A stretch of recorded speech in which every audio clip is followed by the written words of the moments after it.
మా తోట ఎంతవరకు వచ్చిందో ఏంటో. ఆగరా ఇస్తా నాగు. ఓ కంగారు నీకు పెట్టేలో మళ్ళీ దీనికి ఒక గేటు. పర్వాలేదు, బాగానే ఇంప్రూవ్ అయింది. యాక్చువల్లీ నువ్వు ఆగరా. యాక్చువల్లీ కొంతవరకే వేసాము, మళ్ళీ కొద్దిగా ఎక్స్టెన్షన్ చేశాను అనమాట. ఇక్కడ నుంచి ఆ చివరికి సరిపోదేమోనని. ఎందుకంటే మనకి పిల్లలు కూడా వస్తున్నాయి రేపు. ముందు ఖచ్చితంగా ఇది కొంతమేర హైట్ లేచిన తర్వాత ఆ పిల్లల్ని తల్లని దీంట్లోకి వదిలేస్తాను సింగిల్గా. హాయ్ ఫ్రెండ్స్ అందరికీ.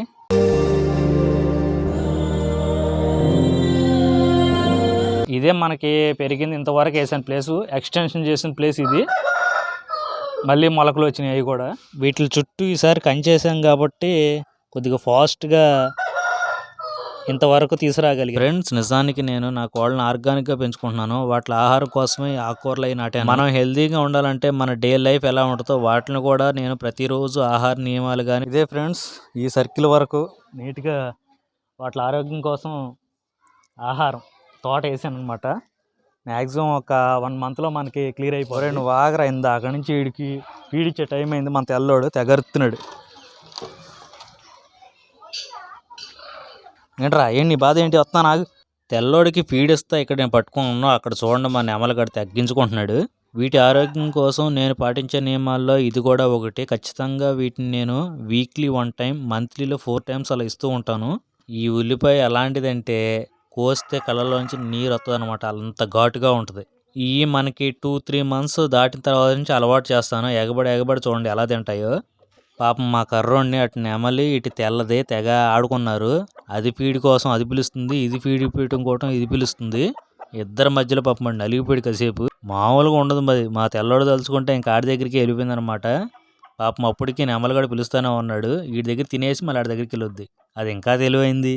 ప్రజెంట్ మన తెల్లోడును ఎర్రోడు కక్కరాయ అన్నీ పొదుగుల్లో ఉన్నాయి కాబట్టి దీనికి ఇంత అవకాశం వచ్చింది. లేకపోతే అంత సీన్ లేదు దీనికి. ఎందుకంటే ఉన్నోళ్ళలో పొదుగుడు మీద ఉన్న తెల్లోడు మంచి పవర్ఫుల్ అనమాట. దాని తర్వాత ఇప్పుడు ఎర్రోడు వచ్చాడు. కొంతమంది నన్ను అడుగున్నారు ఫ్రెండ్స్, మంచి వాటిని ఎలా గుర్తించాలి అన్నా అని.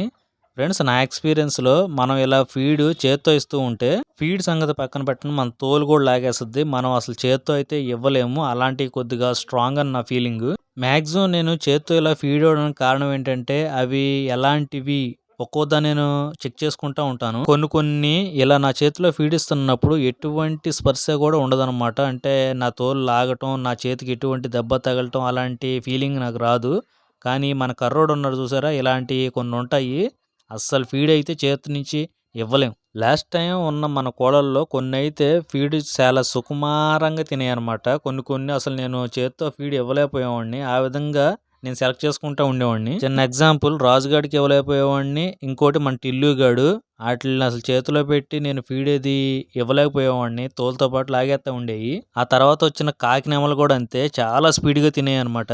మిగతా కోళ్ళు చేతులు వేస్తుంటే అసలు తింటున్నాయా లేదా చేతికి స్పర్శ కూడా తెలిసేది కాదు. ఇలాగే సెలెక్ట్ చేసుకోవాలని నా ఉద్దేశం కాదు ఫ్రెండ్స్. నా ఎక్స్పీరియన్స్ లో జరిగిన అనుభవాలు చెప్తున్నాను. నిజానికి మన దగ్గర సమ్ అమౌంట్ ఉంటే డెఫినెట్ గా ఒక మంచి బ్రీడర్ని, ఒక మంచి పెట్టని తెచ్చుకుంటే ఖచ్చితంగా మన దగ్గర ఒక మంచి లైన్ వస్తుంది. ఆ మంచివి ఎలా తెలుసుకోవాలి అని అడుగుతారు కొంతమంది. మనకి పుంజుని చూడంగానే ఒక క్లారిటీ వస్తుంది. దాని హైట్, వెయిట్, స్కిల్, మంచి కలర్ ఇవన్నీ జాగ్రత్తగా చెక్ చేసుకొని ఏమన్నా మనకు డౌట్స్ ఉంటే కొద్దిగా సీనియర్ని వెంట పెట్టుకొని వెళ్తే మంచి పుంజు మనం తెచ్చుకోవచ్చు. ప్రెసెంట్ మన దగ్గర ఉన్నాయన్నీ సెకండరీ. ఫస్ట్ వచ్చేసి మనం నాటు పెంచాము. ఇప్పుడు కొద్దిగా బెటర్ అయ్యి తీసుకొచ్చాను.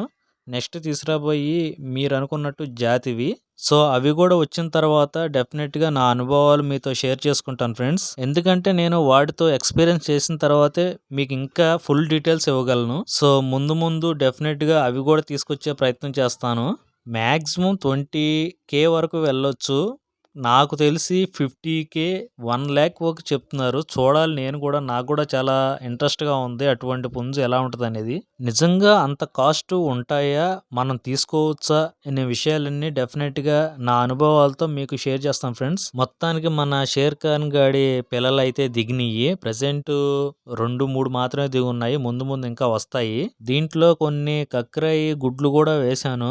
చూడాలి. ఒక 1 month దాటిన తర్వాత మనకు ఒక క్లారిటీ వచ్చేస్తుంది. ఇప్పుడే డౌట్గా ఉంది. ఎందుకంటే ఫుల్ వైట్ అయితే రాలేదు. డిఫరెంట్ కలర్స్ అయితే వచ్చున్నాయి. ఇప్పుడు మీరు చూస్తున్న కలర్ ఒకటి వచ్చింది, ఇంకోటి వైట్ వచ్చింది. ఇంకా కొన్ని కలర్స్ అయితే వచ్చినాయి. మొత్తం అన్ని వైట్ లో వస్తాయి అనుకున్నాను. ఇన్ని డిఫరెన్స్ వచ్చినాయి. పెద్ద అయిన తర్వాత చూడాలి ఎటువంటి వస్తాయి అనేది. ఎనీవే కొత్త సంవత్సరానికి పిల్లలు వచ్చినందుకు చాలా హ్యాపీగా ఉంది. ఇదే ఫ్రెండ్స్ మన తెల్లోడి గూడు అనమాట. నెమ్మదిగా దిగుతున్నాయి. చూడాలి ఎన్ని వస్తాయి అనేది. సో కొత్త వాళ్ళు ఎవరన్నా మన ఛానల్ చూస్తే ప్లీజ్ సబ్స్క్రైబ్. ఎప్పటికప్పుడు మన ఫామ్ గురించి, రాబోయే చిక్స్ గురించి, తీసుకురాబోయే కోళ్ళ గురించి మీకు ఎప్పటికప్పుడు అప్డేట్స్ ఇస్తూ ఉంటాను. మొత్తానికి మా బొడ్డోడు మాత్రం కర్రోని తొక్కాలని చెప్పి విశ్వ ప్రయత్నాలు చేస్తున్నాడు. కానీ అది అవకాశం ఇవ్వట్లేదు. ఎప్పటికైనా నిన్ను వదల బొమ్మాళ్ళి అంటూ చూడండి అలాగ స్టక్ అయిపోయి అలాగే చూస్తున్నాడు దాని ఇంకా. షేర్ ఖాన్ గడి దెబ్బ తెల్లోడి అబ్బా అన్నట్టు మొత్తానికి వచ్చేసినాయి తెల్లదానికి. నెక్స్ట్ ఇంకా మన కర్రోడు. నేనైతే అసలు ఊహించలేదు కర్రోడు ఇంత ఫాస్ట్ గా వచ్చేస్తాడండి పొదుగుడికి. ఎందుకంటే ఆల్మోస్ట్ ఆడు కూడా దగ్గరికి వచ్చేసాడు. ఇప్పటి వరకు 8 గుడ్లు అయితే పెట్టాడు. ఓకే ఫ్రెండ్స్, వీడియో నచ్చితే లైక్ చేయండి. మరిన్ని మన లేటెస్ట్ వీడియోల కోసం ప్లీజ్ సబ్స్క్రైబ్.